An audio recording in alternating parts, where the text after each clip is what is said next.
Procharger. Procharger. Charger.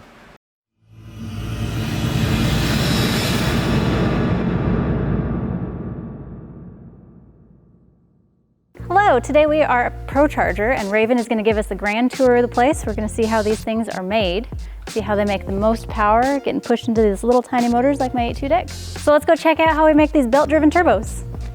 I have a present for you. Yeah, it might not be a present that you want.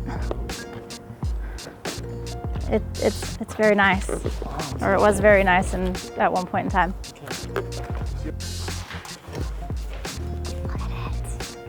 I don't know where you went. Oh, you're over here. So this is our engineering department. It's where all the Hello. magic happens from the beginning. We got Jason in the back, Jake, Clint. They are our design engineers for all of our new systems, race blowers, pretty much anything that comes out of this building. They've got their hands on it. Super smart people that make things go fast. Yeah. Hey, I mean, I went really fast until I put it in a wall, so there's that. That'll happen. that can happen. Lots of wallies. NHRA Pro Mod wallies, that's just one class. It's not like it's across the whole board. Cow. I think we've already got one from the first 2 races this year already. Already looking promising. It's gonna be a good year. All the wins so far. Check out the blower room, see where these things are built. That sounds fun. Let's go. Nice meeting you guys.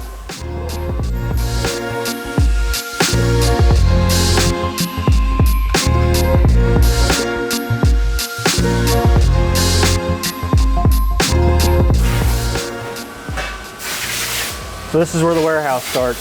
When we first opened up, obviously we were in a very much smaller building a few miles down the road.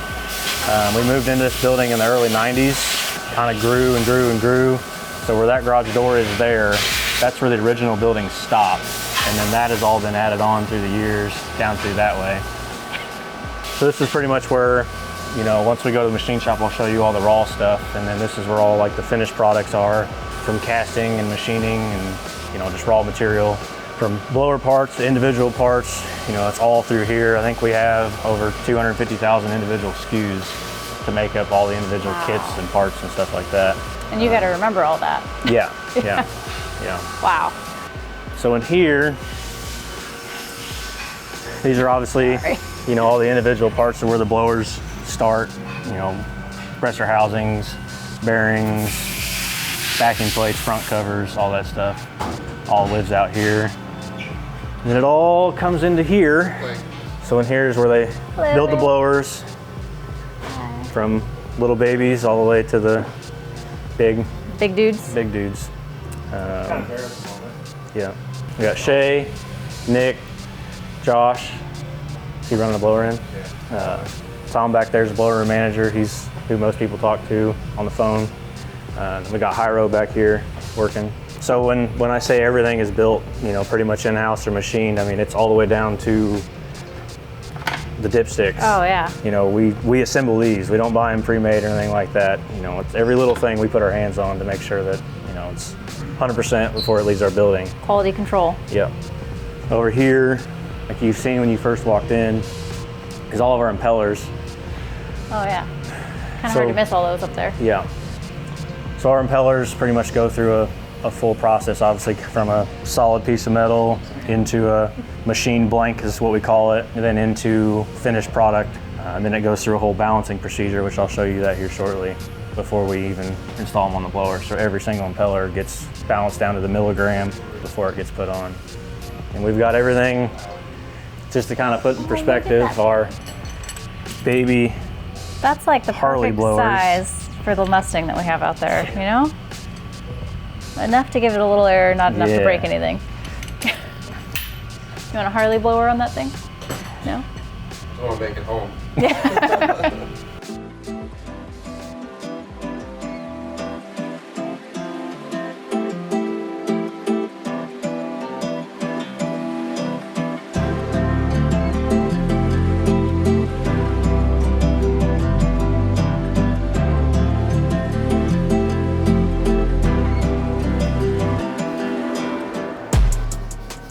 Fun room? Yeah, so every blower that is built, assembled, repaired, whatever by us, will go on our run-in stand, be it anything F-Series from F1 all the way up to F4X144, our biggest blower, gets ran on the run-in motor. At max impeller speed, they'll run it 3 or 4 runs, obviously to make sure that it's, functioning as it should, no problems with it. We drain the oil after it gets ran, just to check the oil, make sure there's no material or anything like that in it. And then all the small blowers from like P-Series all up to like a D1X gets ran in on our electric motor stand. Okay. For the same reasonings, plus we have our helical gear set to make sure that it's quiet, so they'll actually get rated for a dB before they go out the door. Nice. So this is, we just got it last year. It was just a normal 540 big block. Last year we had Scog and Dickey go through the engine. We did new cylinder heads, put a little bit more compression in the engine just because we've got the bigger blowers now, so it takes a little much more power to turn them.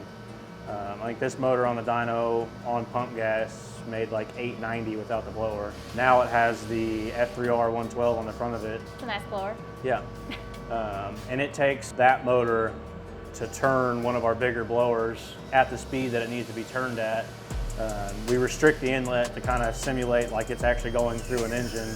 Run it to its max RPM, make sure it holds together. So everything that leaves this building is proven out. Everything's been ran on an actual engine or obviously the smaller ones. And that electric motor with the pulley combo we put it on runs the blower to max essentially. So it's not like like most places, well, they'll overrate stuff and it's actually underrated. We underrate our stuff. I've noticed, yeah. Horsepower numbers are not always what they say they are on sheets and can definitely make a lot more power. Karen asked us, what do you like about Procharger? I said they really underrate their blowers because we make a lot of power. Yeah. So not only street car, Harley, power sport stuff, we do have a whole marine line as well. This is one of the new 525 engines. This one's actually a loaded dyno to get like power numbers. We use this to do a bunch of different bracket testing and stuff like that. So it simulates just like it's on the boat with the water headers and all that stuff. I like all the testing. Everything is tested before it leaves. That is our #1 goal, to make sure that the product we send out the door is 100%. I like it.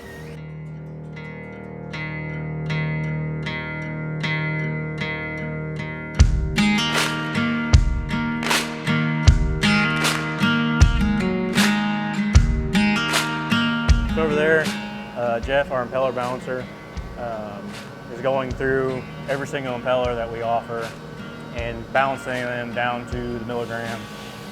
So he'll run it at speed on the machine. He'll come out, he has a small Dremel tool to take minute little amounts out each time to get them down to, we almost want them 0 perfect when they go out. So not only are our blowers serialized with serial tags, every single impeller has its own serial number behind it that we can look into the system and see what it balanced to when it comes back. So then it's not, associated to that serial number, but when we build the blower, we'll log the balance number and then the blower serial number so we can know if someone does take an impeller off and switch it at a track or something like that, just to cover us on the back end.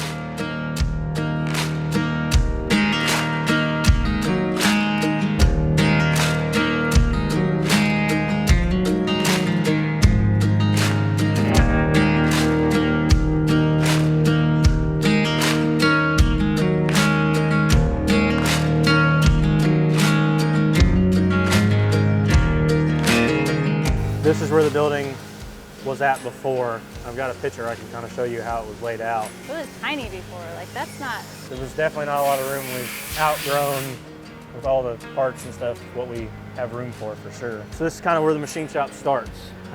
Like on all these shelves and stuff, these are all fixtures for all the individual brackets, castings,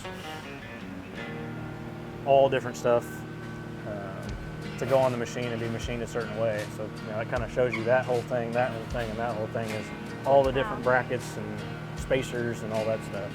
250,000 SKUs. Yes. These make them. Yeah. So everything obviously starts out as raw billet, all USA billet. Nothing is imported from anywhere. So our machine shop, when I first started, I believe had probably 10 or 12 machines. In the past 2.5 years, we've bought another 10 or 12 machines just to keep up our production, not only on the automotive side, but over on our industrial side for wastewater, and then like the marine and Harley side stuff too. We've got multiple 5-axis machines for impeller and other designing lathes. We have our tombstone machine, which is running 24/7. And then we have 2 shifts that are always running, sometimes into Saturday and Sunday. So the machines are always running here to make sure we have product on the shelf to get stuff out the door. When we were talking about impellers earlier, how I said it kind of goes from a solid piece of billet to a raw blank like that. So as the impellers are stacked on the shelves in there as a finished product, there's all the blanks stacked up before they go into like the 5-axis and get turned into an actual piece. Actual piece that pushes air. Yeah. Oh yeah, right there. Yeah.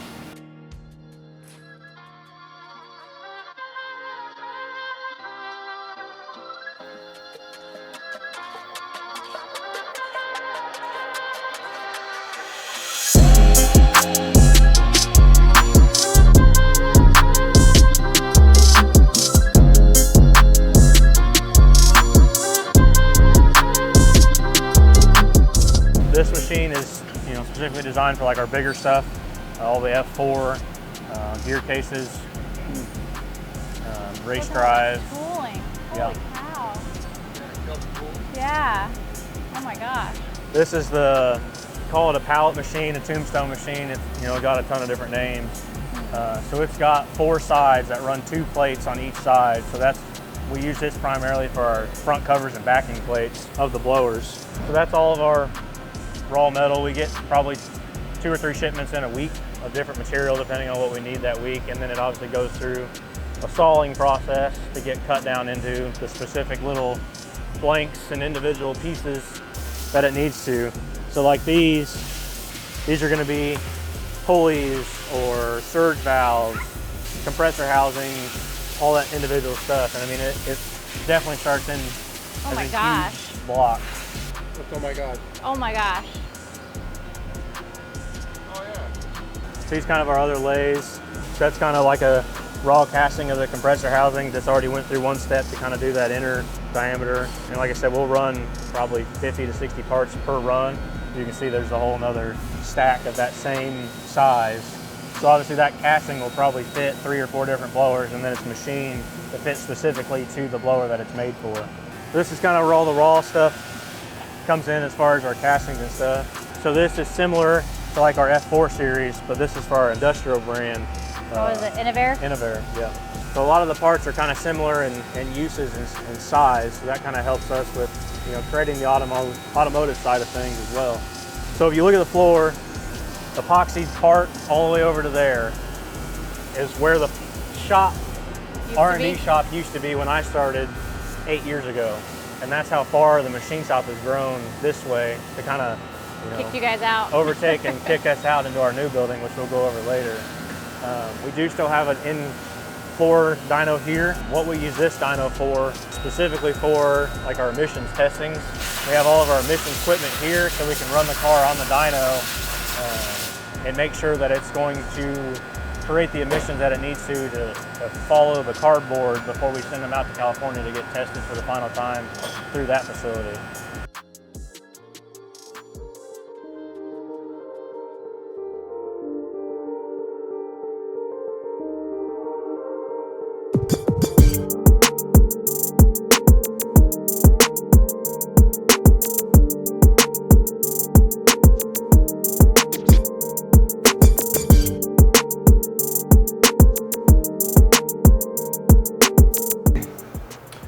This is our QA department.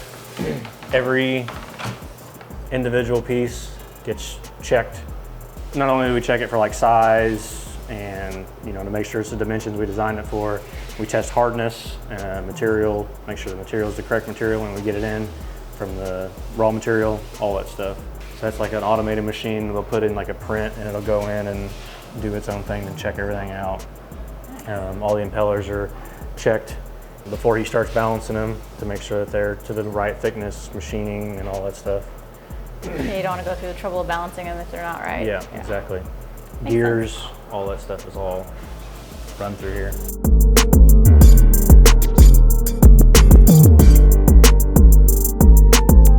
So another one of our mini departments, because we do everything in-house.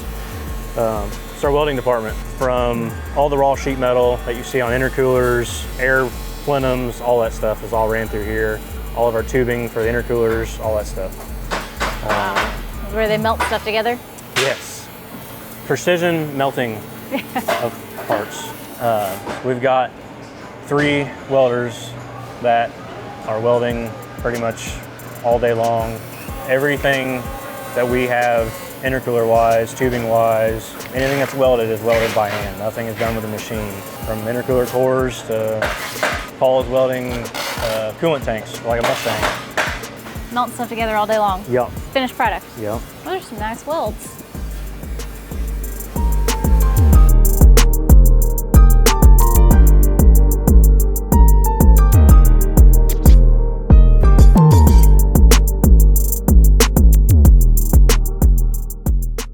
So like all of our coolant tanks, like what Paul was welding, our intercoolers that are air to water, and then some of the smaller intercoolers we'll pressure test them, obviously, to make sure when it goes out the door it's 100% like everything else. Cool. So through these gates is where every single individual product that goes in a kit is essentially packed or pre-packaged, ready to get packed essentially into their final package. So down here is just kind of a part of inventory storage. Upstairs, I'll show you kind of more all the individual stuff. A lot of the stuff down here is going to be like the pre-packaged bags. So when you get like our kit or something, you get like a pick list of what goes with that lower with that kit. whole kit, and then inside that kit is multiple bags, is what we call them, that are made up of all a bunch of individual parts for that part of the build. So this is like a PCV system bag for a new Mustang.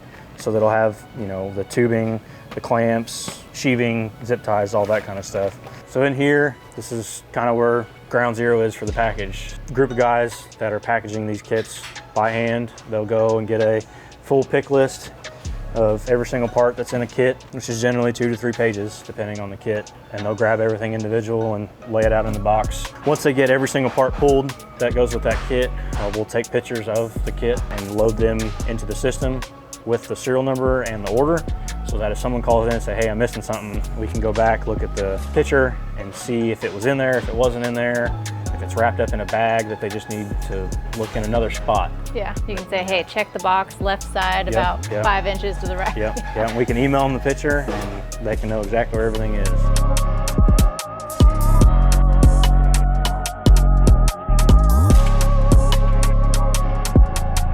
So just kind of show you the individual packing process, we will go upstairs.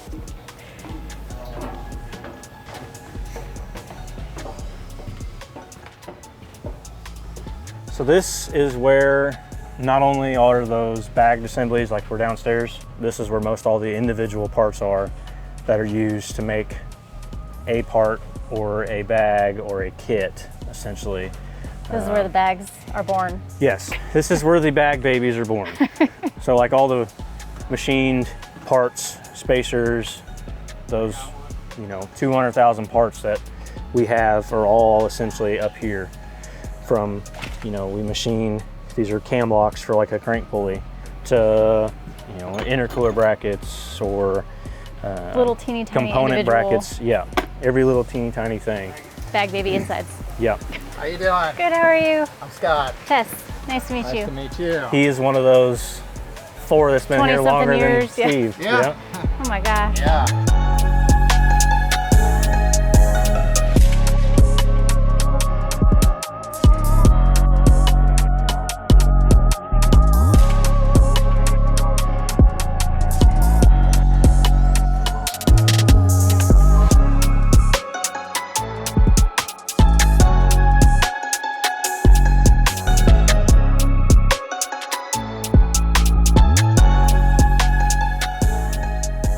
That was Oh, we made the whole circle around. the circle, and we're back in the offices. So that was one building. Of 12. We have 4 total. So the building over there behind us is Innovair. That's our industrial brand for the water treatment and aircraft de-icing and all stuff like that. We have our R&D building that we're getting ready to go to, and then our welding manufacturing building is actually over there as well. So let's go check it out. So this is our R&D facility. Whole other building. Whole nother building. Because you guys got kicked out. Yeah, we did. Oh, hey. So this is our most recent building. We got it last year, middle of 2 years ago. And we've kind of designed it and made it to kind of how we wanted, because we were kind of out of room in that other building. Everything was real cramped. So this building is specifically used right now for R&D on new product development on all the new vehicles and model years and models, as well as like our trade show prepping storage area. So And a jet ski. and a jet ski that is Procharged. What? Mm-hmm. That's sweet. Yeah. So Bits. kind of designed this, laid it out to be a lot more functional than, you know, jammed in that building over there. We had 4 lifts over there, but you almost had to drive through one to get to the other one, that kind of stuff. The 2 Corvettes are our cars. One's a convertible, one's a coupe. We bought them obviously for development on all those kits. Instead of getting a customer car, we bought our own cars. It helps us develop more, do a lot more stuff with them, essentially, than And have them for longer. People Yes. don't bug you about it. yeah. So the F-150 on the dyno and the Escalade, our customer vehicles right now, getting new kit development essentially, be it an existing model year that we already have and we're just verifying that it still works, the tune works, it makes the same amount of power, or like the Escalade, where we have a truck kit, the Tahoe and Suburban fit different than the truck kit, and now the Escalade with the front end design, the Escalade kit is going to be different than the Suburban Tahoe truck kit. So that's where it comes into us having tons of product offerings and tons of different kits, is because there's so many different designs and options and hoods and stuff like that. We, you know, make sure everything fits, so you get the kit and it's going to fit the first time. It's not going to be, oh, I gotta, you know, remove this, or you know, cut my grill cut here, this here. Yeah, and that's our big thing, is minimal cutting, minimal changes to the vehicle, where it can all go back to stock if it need be, or anything like that. It's kind of our open area. That's also another company truck where we're doing the new 6.6 GM 2500 development, a new 2024 Mustang that we're doing all the development with. And that's been one of our company cars for a few years. But this is kind of where all the magic happens, to design the kits and figure out, you know, what we're going to use to make them. Huge. And then, yeah, like I said, with all the trade show stuff, we'll essentially assemble a PRI booth or a SEMA booth, or even like an outdoor event. We'll assemble the trailer as it would be at like Lights Out or something, lay everything out, put the cars in here, figure out what's going to look best. You're not trying to figure it out at the track or at Exactly. We want convention to be center or- prepared, because every minute counts when we're at those shows. And that was our SEMA backdrop 2 years ago. We figured we'd purpose it again. repurpose it. Yeah. Nice. Yeah, pretty much it over here. This is nice. So this is actually You had, was it that one at that SEMA? that is the one that was at SEMA that had Yeah. the floating hood. This was Oh, it's the drive shaft. convertible testing on a coupe car before the convertible was finished, so we could verify power numbers and, you know, the intake working and all that kind of stuff. So this car's been on quite a few road trips. We've drove it to Oklahoma, a couple different trade shows. Just went to Indiana. A lot of times we go to a trade show, you guys will see our car or a Procharger car there. 90% of the time that car was driven behind the trailer. It wasn't driven in the trailer. So I mean, we road test all of our stuff. Just like I said earlier, I just got back from a 3-day trip to California from here. And Oh yeah, what was that car? that was our 2024 white C8. Going out there to do some testing. You just drove it, flew back. Drove it and flew back. What a terrible job. Drive a C8, Dang it. Terrible. Yeah, Take it. private seats, you know. Yeah. Procharged C8 across the country. Yeah. Yeah. You poor thing. Yes.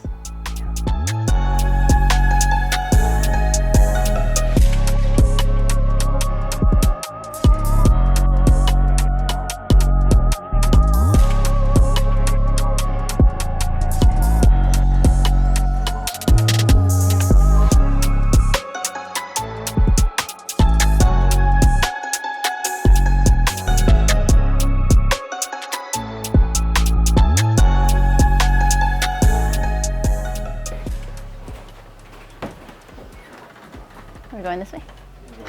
I don't know who to follow anymore. So that's what he was telling you guys about. So that is where, Oh, that's yeah. where that garage door is. and that was a brand new building. That's it. We're done. Raven has to get back to work. He's gonna answer phones. So if you call Procharger and you have really weird questions, make sure you ask for Raven. That would be me. Yep, this guy. That guy. That guy right there. Yep. No. I was in behind that camera. Yeah. Okay, bye. Procharger. Procharger. Charger. Cranking then, huh? Ready? Going? Okay. I'm a lame. Back to the other shop. You guys are the most prepared. My shoes are squeaky. You got squeaking shoes? Yeah. You want it? Okay. Welding? Welding. I like welding. Everything's done in-house. In-house.